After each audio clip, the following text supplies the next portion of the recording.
Heavy fighting raged in the Israel-Hamas war as UN Chief Antonio Guterres called for a surge of aid into the besieged territory he said was stalked by horror and starvation.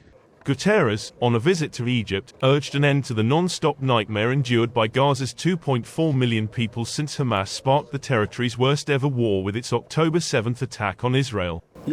Looking at Gaza, it almost appears that the four horsemen of war, famine, conquest and death are galloping across it, the United Nations Secretary-General said.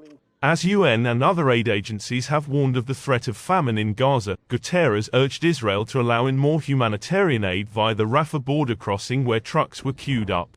Air and artillery strikes again rained down on Gaza, where Israel has vowed to launch its planned ground offensive against Hamas militants in the crowded far southern city of Rafah, despite rising global concern and objections from the United States. The health ministry in the Hamas-run Gaza Strip said that another 84 people had been killed over the previous 24 hours, raising the total death toll in the territory during nearly 6 months of war to 32,226. Palestinian children badly wounded in the latest bombardment were rescued from the rubble of collapsed buildings and rushed for urgent medical care to Al-Najjar Hospital in Rafah.